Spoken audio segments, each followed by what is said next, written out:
Hey up and welcome to the Temple of Blair. This is a conversation with Joel McIver. Now this is a name that you should all be somewhat familiar with, what with writing over 30 books and with his fingerprints all over conventional rock and metal media for the past 20 odd years.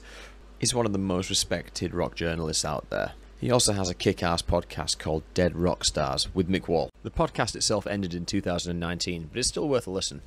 So thanks very much to Joel for taking the time and for carrying me seamlessly through his experiences and his observations of Roadrunner records. Let's get into it. 1, 2, fuck it up.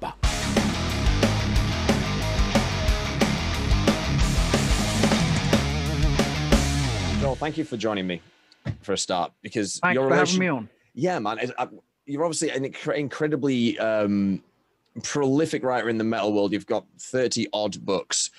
Some dealing with Roadrunner, some not, but I see a inkling of at least a relationship or an awareness of Roadrunner as an entity and as a brand, and I was hoping I could exploit that with you today. But I was listening to the Dead Rock Stars podcast an hour ago, just to get like the variety of things in, and I turned myself onto the Dimebag and Vinny one, and fuck me, I had no idea that you were so central to my favorite Total Guitar issue of all time, but also the rather controversial Phil Anselmo one surrounding the passing of Dimebag. Correct. Yes. Yeah. But I didn't know how it was you, and I was like, oh my god, it's like now the link has been made to 14-year-old me up to now, and I thought that was just like it hit home when I was walking home from Morrison's. 17 years ago now, isn't it? God, all that stuff. Yeah, it was terrible stuff. Really, awfully sad. I just saw a film on YouTube today, actually, that the Alrosa Villa is being sold off, isn't it, for flats? Yeah. The venue in Ohio where he was killed. Yeah, it was a terrible time, and it was awful. There was people talked about Dimebag's death as metal as 9/11. And although it wasn't a Roadrunner act, those guys were tight with everybody on Roadrunner. Yeah. I'm good friends with Des Fafara of Devil Driver now, but formerly of Cold Chamber. And of course, Cold Chamber toured with Pantera a couple of times. And the stories that I've heard about the backstage craziness, and the fact that Pantera's bus was one giant rolling bar or casino, depending on what the time of night, So yeah, Pantera, great band, and very connected to Roadrunner in loads of ways, even if they weren't signed to them. Yeah, I just wanted to connect those nodes, just because I'm of that generation where it was the most heartbreaking thing in the world, and it's like it was a really vivid cycle of information. Yeah. There wasn't a lot there was a lot to speculate, but there was not a lot to speculate on the speculation. All the unknowns were known unknowns, which, the veil of mystery was always somewhat translucent. You could kind of see what was going on. And that's why it was so heartbreaking, because it was just completely senseless and no one could reconcile any of that. But anyway, dark way to kick it off. But for me, that article with Dama getting shit-faced at the Metal Hammer Awards was just fucking brilliant. It was hilarious. And what happened was, as you'll know, because you read it, but what happened was he was asked to do an interview with Total Guitar, either during or right after the Metal Hammer Awards, but he was so fucked up, it was not possible. And he smashed his guitar up and, generally behaving in a really obnoxious way, actually. So 3 days later, when he calmed down a bit, Total Guitar said to me, would I like to go and have a shot at interviewing him? About his new guitar at the time, which was a Washburn, I think, interestingly, although he was known for Dean guitars later on. So I went in there, and he was sort of the most hungover man I've ever seen that could still talk and walk. He looked terrible, but he was still really, really funny and gave me a great interview. And I had this broken guitar that he'd smashed up, and I said, did you do this? And he said, yes, sir, that was me. And where did that thing go? It went off to Sotheby's in the end. It got sold, and I was asked to go in and talk about it on TV. Not long later. But anyway, so I have this memory of Dimebag at the end of the interview, big smile, holding out his fist to me like that and said, Jewish brother, and we did a fist bump, and that was that. And then 6 months later, he was killed. So terrible, awful thing to happen to such a nice guy. Yeah. So kicking off into the Roadrunner world then, obviously your background in terms of your line of work is typically around bands and the artists themselves. Yeah. So I guess I'm kind of looking for validation with this question. But as the concept of a record label and the history of and the mechanics of a record label ever been compelling in an academic sense to you? It has been in the last couple of years, not before that. I've done a bit of teaching at BIM, the colleges, the music schools. And one of the courses I had to do was called Cultural Perspectives. And that sort of went deep into pretty much the whole infrastructure of the entire music industry, as well as the political nature of some of the music. And along the way, we talked about the music industry, and how that had moved from a major label versus indie label setup decades ago to where it is now, where the labels are a completely different beast to the way they were. So in that sense, yes, I have talked in a sort of structural analysis kind of way about record labels. Before that, though, I have to say, no, not really. The record label was just the bank that produced the bits of plastic that we all consumed and paid stupid amounts of money for before it all went down in about the year 2002, whenever it was. So yes and no is the answer to your question. So was it simply the engagement in your teaching role that made you think a bit more? Yeah, it was really. I mean, that's exactly it. You know how you learn through teaching. That's one of the great things about teaching. You actually are forced to engage with your subject on a more profound level. That was really where that came from.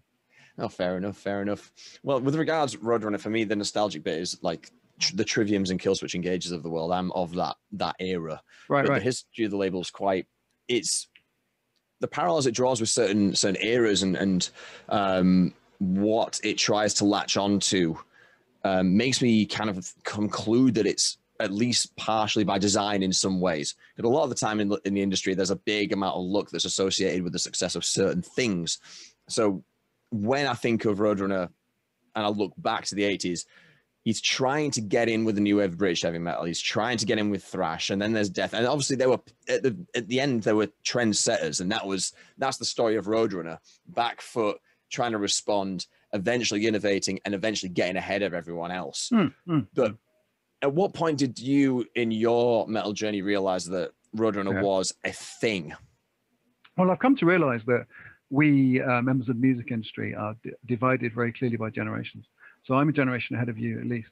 And so that means that I first became aware of the Roadrunner name when I was a teenager in the 80s, picking up an album in a record store and looking at it and going, what's this Roadrunner logo, you know, with the big R at either end, you know, like every metal logo had to have, thanks to Metallica. And then a little bit later on, noticing that there were things like, there was Road Racer, wasn't there? Which was a subsidiary of Roadrunner. Am I right? You'll have to confirm it was a that. legally obliged name change for the US market. So Roadrunner was always the parent company. Road Racer had to be in the US because Warner was kicking off because they thought people would confuse a record label with a flightless bird. Meep. Yeah. And so I think the first time I've ever had to do that in a professional capacity.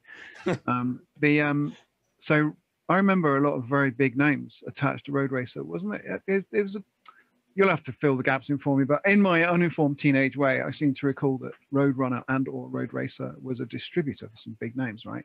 So I was aware of those bands. It wasn't until 91, 92, 93 that I became acutely aware of them because of the Florida death metal thing, right? So that to me is one of two most important incarnations of Roadrunner. The second one being the Slipknot and the Trivium, the rest of that Machine Head that comes along a bit later. But for me, the first music I liked that was from Roadrunner was Deicide, Obituary, Sepultura, the stuff that came out in 89, 90, 91, and that was, I suppose, Suffocation, Malevolent Creation as well, a couple of those as well. When I'm in the mood, that's the kind of Roadrunner music I like to listen to, that kind of really, really intense death metal that still has a kind of a digestible edge because most of it was produced down in Florida at that studio. Was it Morrisound? Morrisound, yes. And then I kind of tuned out of metal for some years, not completely. I still listen to my old Metallica albums and whatever. But then when I became a journalist in about 99, 98, 99, 2000, then suddenly I was bombarded with all this cool stuff from Michelle Kerr, right? Bless her heart, always been a good friend of mine. I was a journalist on Record Collector magazine. And right after that, as you just said, I was a freelancer for Total Guitar, for Metal Hammer, bass guitar, and I've carried on being a freelancer for various magazines until now, with the added nuance that I'll get into a minute, which was that I write a lot of books as well. So the death metal thing was always big. By the time we got to about 2000, or rather by the time we got to 99, first Slipknot record came out. Right after that is when I joined Record Collector. And I clearly remember the promo for Iowa landing on my desk or it might even have been the finished example. And it went in it went straight into #1 in England, I remember, because Roadrunner had done this mental strategy over here. Slipknot were always big in Britain, partly because Michelle Kerr and Kirsten Sprinks, who were the in-house PR. But I don't know, there was something that appealed to the British audiences as well. So there was a thing, a marketing gimmick, whenever Iowa came out in 2001, I think it was 2001, right? Yep. Where if you showed up at a record store at midnight with a goat, they gave you a free copy of the album. I swear this is true. I swear to you this is true, right? And a week after it came out, I interviewed Joey Jordison, Slipknot's drummer at the time. Michelle set it up for me for Record Collector. I was really excited. And I said, hey, Joey, well, wasn't that a great idea? People could roll up with a goat and get a free album. He went, what? And I said, wait, you didn't know this? If you turned up and got with a fucking goat on the lead, they gave you the record. And he was like, what? That's the coolest thing I've ever heard. I'm going to call Michelle right after this. So that was funny. It's a long answer to your question, but essentially I started out looking at the imports in the 80s. Then I got into the death metal stuff in the early 90s, and then there was this big gap until suddenly we're in 2000, and the Roadrunner is now one of the biggest bands in the world because Iowa went to #1, didn't it? Yeah. So that was when I found myself immersed in Roadrunner at that point. Now, this conversation's already given me a curveball because one of the blind spots for me is the death metal scene. I like the stuff. I wasn't born of it. Yeah. And I'm trying to understand the leap from licensing what was typically regarded as maybe contemporary metal that we're trying to put out at the time. Like King Diamond or whatever. Yeah. And then they take a left turn and go, there's this dirty, awful shit down in Florida. And listen, Case, I know you're about to turn 50, but I need to sell you this weird shit with this guy with an inverted cross in his head. How does this happen? So this is all Monty Connor, right? So he's the genius. Now, Monty, who is a total sweetheart, known him for years, he'll tell you straight away that a lot of it was luck. So their first big thing really was Sepultura and Beneath the Remains. Sepultura had already put out 2 records in South America and Brazil. There's this really famous story, which I'm sure loads of people have told you, that Max Cavalera arrived at the sent him a tape. I think it was Don Kay or Borivoy Kurgan who gave Monty the tape. Again, you can find this out from him. Once they got the tape, they loved it. They arranged for Max to fly up to New York from Brazil. Max turned up and they gave him the deal. And it was really Sepultura with Beneath the Remains that made Roadrunner turn in that direction. And it wasn't so much that death metal was their big thing, I think, but that the studio, Morris Sound, made such a great job of producing that record that there was a demand for albums that had come from that record. That's how I see it. That had come from that studio. So that's how I see it. And then once that was in place, then you had Glenn Benson from Deicide. The famous story is that he stormed into the office and slapped his demo on Monty's desk and said, "Sign us, you asshole." And I asked Monty about this. I said, "Is this true? This is a bit too nice sounding to be true." And he said, "It's actually at least partly true. He did storm in and do this." I don't know whether he called him an asshole or something, but he did dive in and say, "Sign me." And Deicide were amazing, right? And they had all these incredible, ridiculous satanic theatrics that people loved. And there was a load of controversy because the enemy didn't like him. And a bomb went off at one of their shows, and I don't know, all this stuff. It seems so trivial nowadays, doesn't it? At the time, it's like, oh my God, man, like the devil, like the Satanism. And this wasn't long after the Satanic Panic of the 80s with Judas Priest and Rob Halford, so people still remembered all this rubbish. Then after that, I think it was Typo Negative who got big. I know they had a big hit with King Diamond. Again, this was probably before Sepultura. But they didn't just have those big bands, Deicide and Obituary. They also had some smaller bands, like I said earlier, Malevolent Creation and Suffocation, and probably some others that I've forgotten. I should probably have it in front of me. But so there was a Roadrunner sound, basically, and I think that might be jumping ahead to something you're going to ask. But there was a kind of very, very smooth, aggressive, fast death metal sound, which was totally digestible. And Roadrunner weren't the first label to put that out, because Morbid Angel had come out before them, and they had signed to Earache in the UK because no American label would take them. And then Cannibal Corpse, I think, came out in 1991 and subsequently went on to be the biggest band of the lot, along with Death, who would have been the biggest band had Chuck not died. So all this stuff was happening in 91, 92, 93, and it was all really interesting. And Roadrunner was really at the heart of it. which is why it's so funny that they went so fully new metal within 5, 6, 7 years. Yeah, it's well, first of all, thanks for giving me an academic link between like how the death metal thing happened. When we talk about Monty and his impact, it's interesting when you speak to him now, because he'll say straight out the gate, I took it all for granted. I have no idea. Everything I touched fucking turned to gold. It was great. He was just a metal kid, right? Yeah. You know, he got the Sepultura record. He said it himself. Look, this sounded like Slayer from Brazil. I was just very lucky that it turned out to be gold, you know? Yeah. I mean, I say my sort of theory, this is like a big, silly, I try and find patterns where they're on and all that shit and make random speculation. But I think like Monty's hard work, his grafting was like 83 up to about 87. And it's him, Don and Borovoy, and that network where you couldn't form a band in those years without them knowing about it. And I think that's the substance. And and then when Case brings in the infrastructure to allow commercial exploitation of that network, that's the thing that makes death metal viable. I think so. But again, they'll tell you that, you know, outside of the 2 or 3 bigger bands, those other records didn't sell well at all. Those bands didn't start making any money until literally the last 10 years when they came back on independent labels and reaped the classic dollar, you know. Yeah. I think so. When regards to the eras, you also mentioned like the Trivium bit as well. So this to me is really interesting. It wasn't the music that I preferred. I preferred the death metal stuff because that's my age. But at the same time, I have spent so much time with those guys.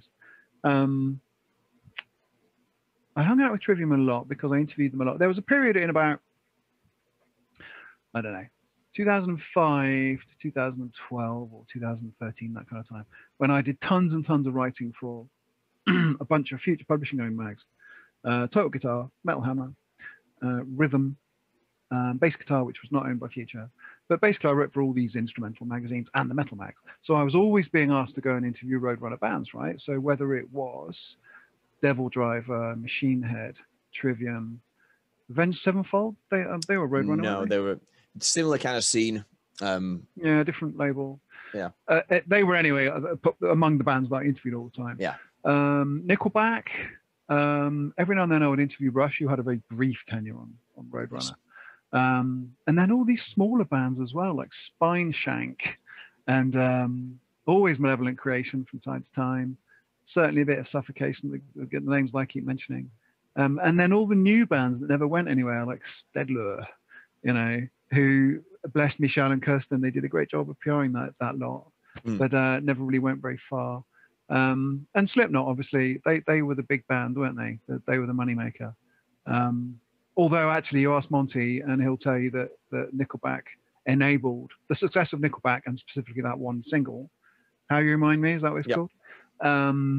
Enabled the investment into tons and tons of other metal bands. So as much as people like to slag off Nickelback, actually Nickelback's success was responsible for a whole lot of good stuff. One thing that's interesting, I've never met a band who actually didn't slag off Roadrunner in some way or other if they'd been signed to them. Yeah. They talk about without naming any names, you know, but they talk about the deal that they signed, which they thought was restrictive. Monty told me once they didn't have a 360-degree deal because they didn't have their fingers in the band's merch, but they did have what I guess would be regarded as a 270-degree deal in that they took money from 3 streams from the band's revenue, right? And like, what's right? You know, where do you stand on that? Did anyone force the bands to sign those deals? No. Could those young kids who signed those deals have been better advised? Yeah. You know, I think it's difficult because I can't think of many labels where the band are like, everything's brilliant. I mean, and everything's amazing. No, that should be made clear, actually. I think Roadrunner just gets a bit of a bad rap in terms of that PR side of it because of the scale of success, because we're talking nothing bands all the way up to Nickelback. Now, that's a breadth that no independent metal label has actually attained. Whichever way you want to cut it, it's a level of success that no independent metal label has done. That's fair. So I think it's punching up. I think it's an easy thing to do. And I'm not, I'm not shilling for Roadrunner in a weird way, but I'm also acknowledging that I get that. Barely anyone makes any fucking money in music anyway. So it's I think sometimes a false equivalence to slag off Roadrunner. And I think only now are we having more open conversations and being able to see the books on this kind of stuff. I think that makes sense. And it's been such a shifting landscape anyway for the last 15 years. It's been hard to know what's right and what isn't. Nowadays, I'm sure bands who signed the equivalent of a 1990s Roadrunner contract would be very happy, you know. It's interesting. I mean, but then again, it was the home to a huge community of people. They did that great 25th anniversary thing. The Roadrunner United CD. Called, where they got these super groups together. And I really enjoyed that at the time. I remember following that very closely when it came out. And then later on, I might be jumping ahead a bit, they really did expand, didn't they? They got Rush. Didn't they do Sabbath? Did they have that last Sabbath? They had, in Europe, they had Heaven and Hell. The Heaven and Hell, that's what I'm thinking of. They had Megadeth. No, they have Megadeth. Yes, they had Megadeth for what was it? The System Has Failed? Was it that record? One after United Abominations and it was a single record. Head Crusher. I don't know. The one after. Head Crusher was a single, but whatever. System Has Failed. I can't remember. But System Has Failed was 2004. Yeah, I should know really because I did Ellison's book. But they got their fingers into a lot of very, very big pies, didn't they? Yes. And then that was basically the end of the label. But so there was a period when Roadrunner was this massive entity, presumably funded by venture capital or someone's capital. I don't know. I can talk you through it if you like. Yeah, Warner, right? So we start with the acquisition in 2001 by Universal. Right. This happens in response to a need for funding, basically. Yeah. Due to how do I describe this in short terms? Basically, Roadrunner were trying to expand and they were trying to have a joint venture with another giant company called Edel. Some dominoes, Germans, yeah. Correct. Some dominoes fell on the German side of things, and all of a sudden, Roadrunner had to pay back a substantial amount of money very quickly. Right. And one way to raise that capital was by having Universal buy a stake. Now, Universal. Now this is now the thread is getting thinner as I try and piece this together. But I think the first domino fell in 1992 with Urban Discipline by Biohazard. So the story behind that was Biohazard were technically signed to Warner, and Warner said, "Look, this is a underground kind of record. It's pretty street in terms of the credibility, and we don't have that kind of clout. Yeah, hang on. There's this label called Roadrunner down in Lafayette. We put Biohazard out on them. We then eat up Biohazard, and then we get like that. The ascension of Biohazard to Warner from Roadrunner is like it's an arc which gives Warner credibility to have that kind of act.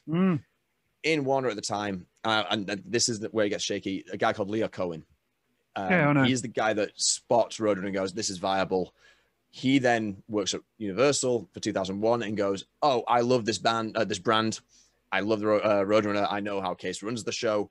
And Slipknot's just dropped. We want Slipknot. They buy out their 50%. 3 months later, Silver Side Up from Nickelback comes out. Hooray. Now we've got, they've struck an amazing deal. 5 years later, Leo goes to Warner. And then there's apparently a dinner where Case takes his senior staff out and says, I'd like to announce that I have now bought the rights of Roadrunner back off Universal.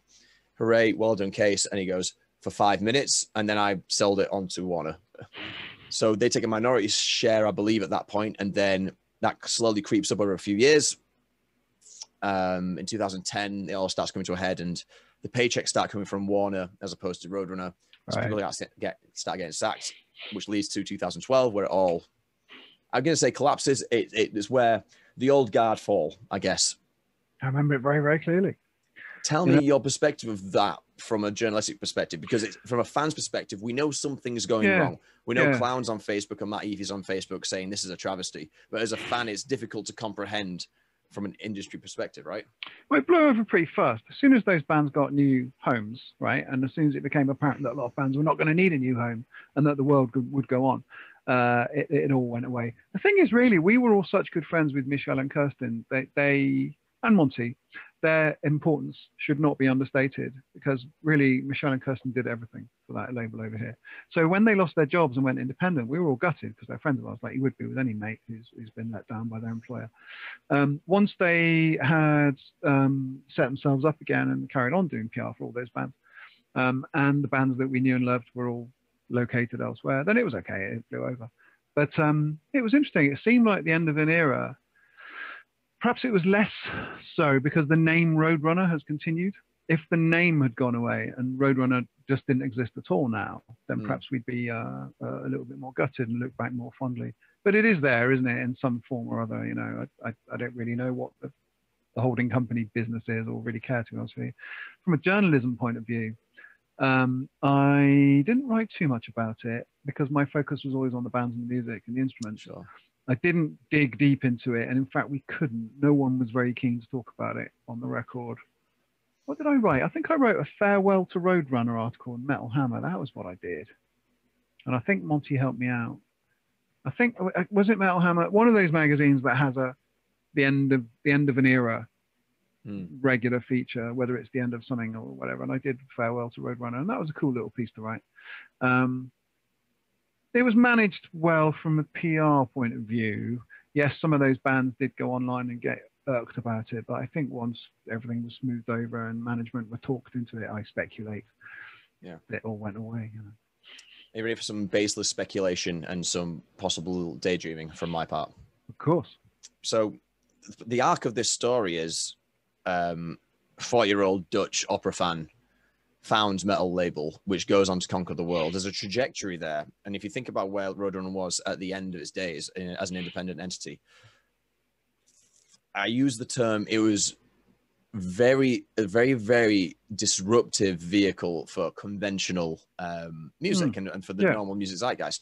Example, which has been fleshed out a little bit more, which was Slipknot knocking The Game by DMX off the charts. Yeah, that's important. That's important to the narrative of how people interact with music and media. It's important to how we perceive outliers and how we consume things and how we shape ourselves as people. Again, big-minded fucking narcissistic comments from myself, but it's it feels like that's the trajectory. And when it folded in 2012, it felt like, okay, the last domino's fallen, and this is now going to be an unfinished job. Does that make sense, or am I full of shit and full? No, you're not full of shit, but I wouldn't say anything felt. I felt that Roadrunner had become something else by signing Rush and trying to expand into business that was so far away from the Sepulturas of this world. I didn't mourn it particularly. I mourned the people, but the absence of the label, not so much, because it had become such a different thing. Maybe it was time for it to go somehow. Now I look back. The first time I've even thought this through, but you know, maybe it just got a bit too bloated. It seemed to be following in the footsteps of Sanctuary a little bit, if you know that story. I don't know it properly. I know. I remember when the EMI, the Sanctuary bit, closed off. If you can give me a synopsis. The only thing I would say is that Sanctuary was Iron Maiden's label, and they very quickly expanded into a management company. I think a booking agency, although check that. A book publishing arm. I wrote a couple of books for them. Funded with just huge amounts of money, and they just went so big so quickly. They had Elton John, they had Paul Weller. I dread to think who they had. They might even have Beyonce at one point. I mean, it just got so massive and bloated that it fell apart, and it died pretty quickly. Everything went down, and I don't know the details. I know there were some prison sentences. What? But really? But you can find all this stuff out. But so I always felt that the Roadrunner story was broadly similar in that it just got too big, and that it ended when it got that big. So I didn't miss it for that reason. Right. Okay. On reflection, now that we know this arc, what's your particular favorite Roadrunner moment? Or perhaps most important Roadrunner moment? Because we have a few of these things. We have Florida Death Metal, we have Slipknot and Nickelback, and we have this closing off period. Maybe the bomb threats at Deicide shows are a hallmark of times gone past, of a simpler time. I want to say, when I worked with Max Cavalera on his autobiography, which was called My Bloody Roots, I'll take credit for that title. It made so much sense given his history. We sat and revisited all those classic Sepultura records from when he was in the band, and Soulfly. Soulfly were on Roadrunner, weren't they, for years and years? Well, for a couple of albums. No, yes, for years. I'm thinking of Sepultura post Max. They only stayed on Roadrunner for a couple of records. Yeah. Yes. I'm going to say that my favorite moment was going through those records with Max because he's a real sweetheart, that guy. Been through so much trauma. So to see him smiling and laughing and really getting into the music again, that was my happy moment when it came to Roadrunner. But I will say that, you know, talking to Rob Flynn, talking to Matt Heafy, talking to Corey Taylor, talking to all those cool people, even Glenn Benson and Steve Asheim and the death metal guys, you know, they've been nothing but good fun, good people, really interesting. So it's a whole spectrum of excitement for me. Yeah, that's awesome. Have you got a particular favorite Roadrunner artist? Probably Sepultura. You specifically Beneath the Remains to Chaos AD. Right. I did like Roots, but it was what it was. It was designed to get stadiums of people happy, you know. Whereas Chaos AD was a little rawer. Arise and Beneath the Remains are just brutal. That period of Sepultura is my favorite. Yeah. Do you have any love for Typo Negative? Respect. Yeah. I'm not sure I'd put the stuff on often for pleasure, but I'm full of respect for those guys. You know, I never met Peter, would love to have done. I really loved what some of them went on to do with A Pale Horse Named Death afterwards. Yeah, lots of respect for them. Yeah, I think they're my Renaissance band because I only got into them. I got their last album before Pete died, and I sort of dabbled with October Rust, and then recently I've obviously had to listen to Bloody Kisses, knowing its importance in the history of the label, and I'm just like, I am the right age and the right level of cynicism for a 32-year-old for this. This is perfect. Yeah. No, they had a great sense of humor and a great art direction and a great sort of lack of respect for everything. Shame. It's a real shame he went when he did. I'm sure he had much more great music in him. Yes. Now is the era for Pete Steele, really, isn't it? I think so. I think he would have lyrically and musically fitted in really, really well with what people like nowadays. Yeah. But there you go. You know, like life is cruel sometimes. Absolutely. And there is no closure. There's no reconciliation. You just fucking roll on. There's only sugar addiction, which can get us through. Well, so I asked in my email, and there's no obligation to prepare, but for your top 5 Roadrunner records, because people seem to be quite quick to be able to summon an idea of what those are. All right.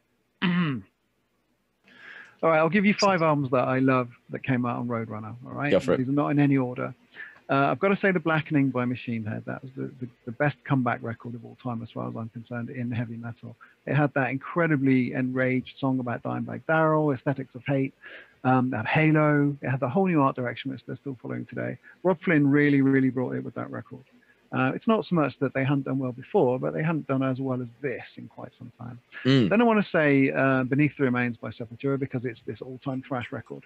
If you are going to listen to thrash that is not of the big 4 and is not of the German bands, then really you've got Sepultura as your next stop. And Beneath the Remains and Arise are up there with the best of American thrash, I absolutely think. Yep. Then I'd like to mention Nymphetamine by Cradle of Filth, who were not an obvious Roadrunner band, actually, given their black metal origins. But really, by the time they did this record, Nymphetamine, I think in 2006, it was they were essentially a kind of beefed up, artistic, theatric heavy metal band, and it had this great song on it called Gilded, excuse my French, which was very much in keeping with their sense of humor and the sort of madly vivid art direction that they had. Then after that, I'm going to say Dayside's third record, which I think is called Once Upon the Cross. And it has this insane song on it called They Are the Children of the Underworld. And I was talking to Monty Connor about this, and he agrees that that's the most commercial death metal production that there is. Not commercial in the sense that it sounds like pop, but the mix is so perfect, so bottom heavy yet so clear. The vocals are so good. The structure and the arrangement of the song is just so competitive. And then really, I would love to mention albums by Soulfly. I already had a Sepultura. You know, I'm friends with the guys in Trivium. And I've met the guys in Within Temptation, and obviously Megadeth had a moment there as well. These are all great people and great records. But I think for the final one, I think this is the 5th one. I think I've done 5. So sorry, start off with, I'm going to work backwards. Cradle of Filth, Beneath the Remains, Deicide. And Machine Head. Machine Head, sorry, yes. So the last one, I just had it in my head. I think it's gone out. Okay. I'm going to say the first Cavalera Conspiracy record. Really? Which was, yeah, right. A lot of people say that. It's sort of underrated, that band. Just a little get together with Max and his brother Igor. But those riffs are just really, really hardcore, really, really simple, very punkish, very quick. They didn't think the songs out, and it worked for that reason. It wasn't overthought. That's a great little album. Yeah, I first saw them and heard them at Download 2008, and that's where I also first heard and saw Refuse Resist, and I was like, oh, that's my formative Sepultura moment, really. Yeah. Oh, you know, you can jump in, parachute in at any point in their career, and it's brilliant. You know, even the later stuff that I like post Max, you know, some of that's great. There's a great single or song on each of the new records. They always do something good. Yeah, absolutely. The Blackening's a good shout as well, because I remember in an interview, ironically, with Monty and Rob Flynn, Monty refers to it as shitting lightning twice, which never happens, as in like not as in like as a term of endearment, as in like no. No, you're right. They had Burn My Eyes, right? And then had not matched that one, and then, as you say, they came back with the second record. It was astounding, amazing. I'm sure I've missed out loads of cool bands. Opeth, haven't talked about them. Obituary, Nail Bomb was a great little side project from Sepultura, but I've said an awful lot about them. Oh my God, they had Life of Agony, they had Kill Switch. Did you have any love for grunge rock? I've heard it. It didn't really grab me. It wasn't one of my favorite things. Oh, there's Brujeria as well. Oh my God. And Carnival. Yeah. In bringing this train to the station, is there any stories or anecdotes or observations or anything that you'd like to share that I might have missed? I remember, I think it was about 2008, 2009. I can't remember the exact year. Metallica were playing, I think, at Twickenham Stadium in London, and Machine Head was supporting. It's 2007. Was it 2007? Good. I missed the bus to get home, and that is a long fucking bus to miss. Oh my word. Well, I hung out with Machine Head all night. I and a friend of mine called Sarah Harding. You might know her. She's a video DJ person and just a real sweetheart. She knows them very well. And we had a few beers in the dressing room. And I have on my office door a big poster saying Metallica Catering, because I ripped it off the door at the end of the show and brought it back, stuck up my door. For ages, my kids had Metallica dressing room written on their bedroom door. It's funny. Anyway, and I remember walking out of this wasn't Twickenham. This was at the O2, so it's a different year. So it was the O2 Arena, and if you know the O2 Arena, then you know that it's this enormous, terrifyingly massive place. And when it's empty, it is really weird. And I walked out of there. It must have been 2 a.m. with Phil Demmel and a couple of others, and we were the only people there. I swear to you, the only people there. Wasn't a security guard there. All the lights were on full. We walked out into the middle of London. It was the maddest experience, full of beer, having had a right laugh in their dressing room. So that's a Roadrunner related memory. But I will say also all the times I spent with Max Cavalera on his book, just digging deep into his memories, you know, trying to bring him through all the traumatic stuff he'd experienced. That was an amazing, interesting task to be involved in. A real honor for me as a big Sepultura fan. Yeah. Awesome. It'll be 2009 then if it was O2 Arena. Good man. All right, John. Well, thank you very much. Not at all. I hope that's usable. I rambled. Dude, it's all usable. There's a few academic through lines there which I'm